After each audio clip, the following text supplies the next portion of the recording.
Mike Vought, and I'm going to ask him a couple of questions today. Mr. Vought, Michael John Vought. I'm 50 years old. I'm out of high school. What high-level job do you think you could lie your way into with no experience and no one would notice? I feel pretty confident I could lie my way into being an airline pilot. I've seen a couple of YouTube videos. I think I can do it. I'm willing to try. I'm just saying. What childish thing do you still enjoy? Everybody knows the answer to that question. That's a stupid question. Does anyone know the answer to that question? Everybody knows that I'm a bit of a Disneyland freak, and yeah, for a lot of people, that's a childish thing. For me, it's one of the funnest things to go do. Spend a day at the land. So I don't consider it childish. However, others do consider it childish. What movie can you watch over and over and never get tired of it? Well, there's a great many. So if I reinterpreted the question slightly and asked myself, what if I'm stuck on a deserted island, I can only bring one movie with me, it'd be Raiders of the Lost Ark. It's got everything I need. It's got action, it's got a little bit of romance, it's got good guys, it's got bad guys, it's got Nazis. And you know, they end up being the bad guys throughout the film, so it's a perfect film from start to finish. Snakes. Why did it have to be snakes? What movie do you wish your life was more like? Dumb and Dumber, without a doubt. These guys have no conscience, no wherewithal, no sense of what is or isn't important or what is or isn't appropriate. And you get to my age, you get tired of living by the rules. And you know, Lloyd and Harry, they made up their own rules. It's a film to be admired, an Oscar-worthy effort. What is the most useless thing you know how to do? I know how to juggle. And I rarely break that skill out because it literally is completely and utterly useless. Whenever I see three things, scissors, lemons, soccer balls, whatever, my innate desire is to pick them up and start juggling them. A couple of times some scissors went awry. I try to just juggle things like lemons and soccer balls and whatever. So yeah, that's literally useless. Which historical figure wasn't as amazing as people say? That's a really good question, particularly since I am interested in history, and I'm sort of baffled to come up with one answer. But if you had to pin me down right now, I'm going to say, Franklin Roosevelt, President of the United States. I think he was a great personality, very charismatic, beloved by the American public, and for those reasons, he deserves a lot of credit. But as a policymaker, much of what he did really kind of backfired. So maybe overrated. What is the highest pressure situation you have experienced, and how did you handle it? Believe it or not, I hate talking in front of crowds. I hate talking in front of cameras. And this is about the only thing that freaks me out anymore. I really don't get too excited or anxious about many other situations. But for example, if I had to go and talk on a microphone in the gym at a rally, I would be petrified. Which is odd because I teach every day and I talk in front of people, but I'm mostly just faking it, getting by. What would be the most dangerous thing that you would do for your children? That's a good question. You know, every parent would say what I'm going to say. I would do anything to save their lives or to protect them.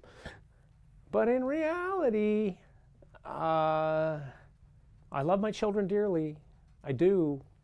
But I love my own life a lot. I'll talk to the boys later and find out if we can find some common ground. But right now, you know, under pressure,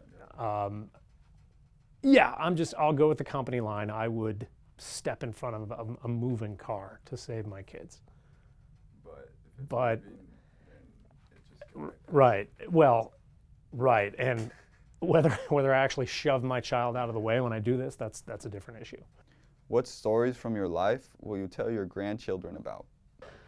I will tell my grandchildren about their uncles and their aunt and their great-grandparents and their grandparents.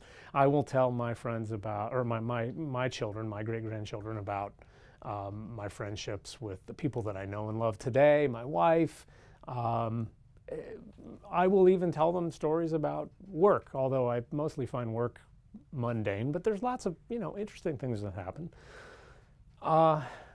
Yeah, I'm probably selling myself a little short. I probably have more things that will come up that I will want to talk to them about that I can anticipate right now. But yeah, I think the usual stuff with history mixed in. Who is that one person you can talk to about just anything? My wife.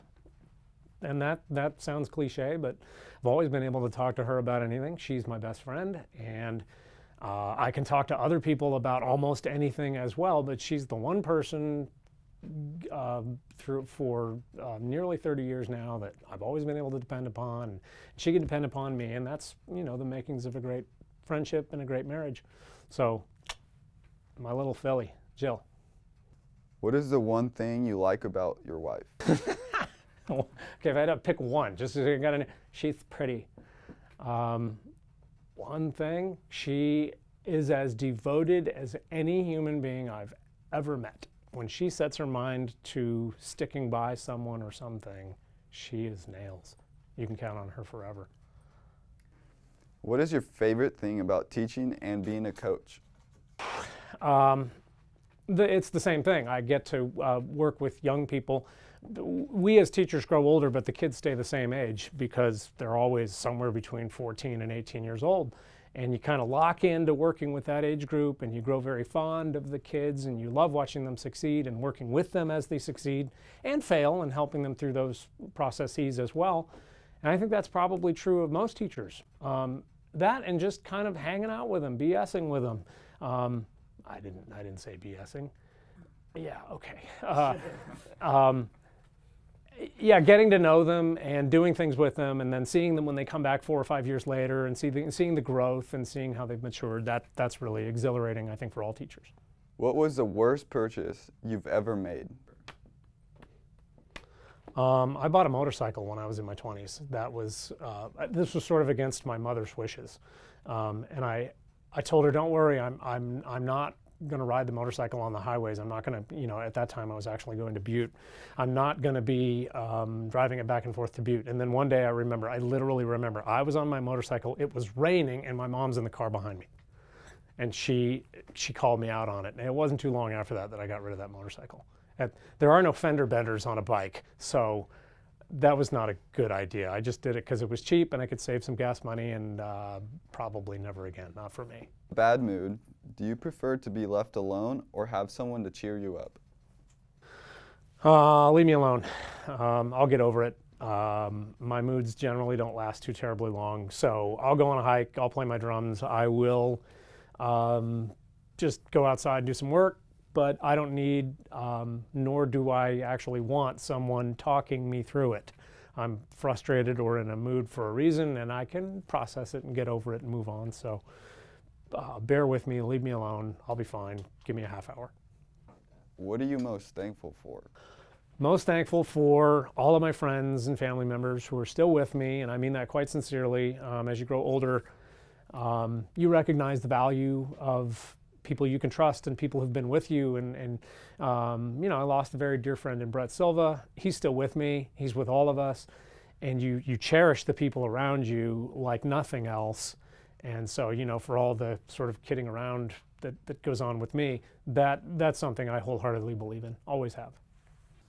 What is your favorite word?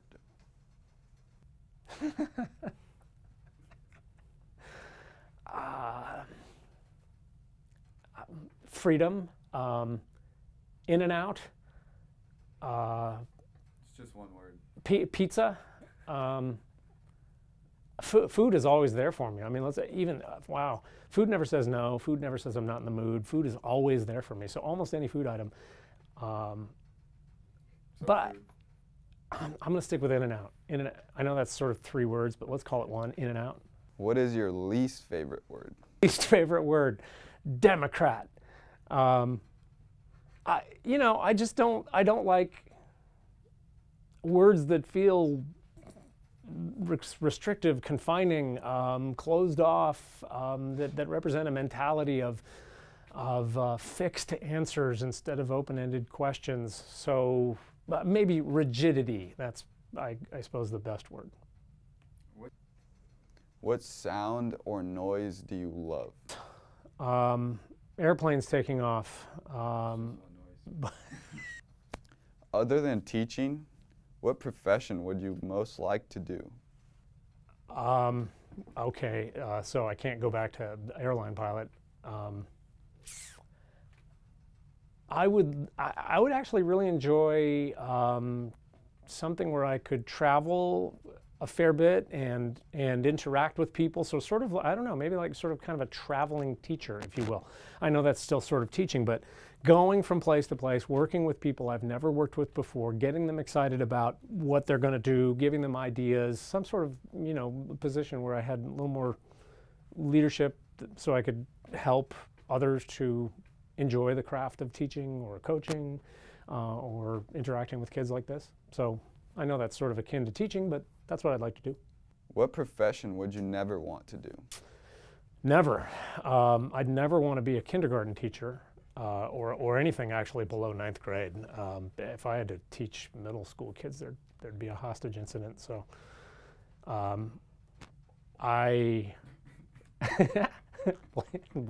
Blayne. Seriously. Who was your favorite colleague at this campus? Here on this campus? Yeah. Oh, that's a hard question. I got a lot of them. Who's your favorite? Ouch.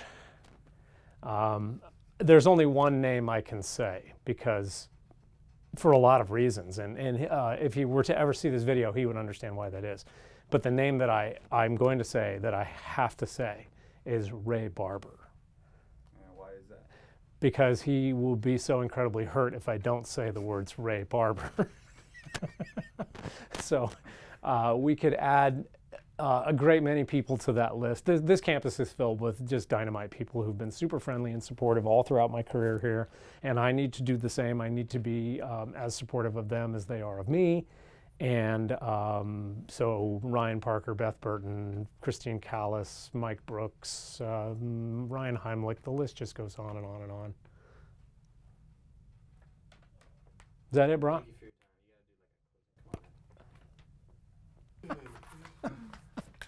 All right, I enjoyed this. Anything else you need from me, boys? That's it. Pretty great.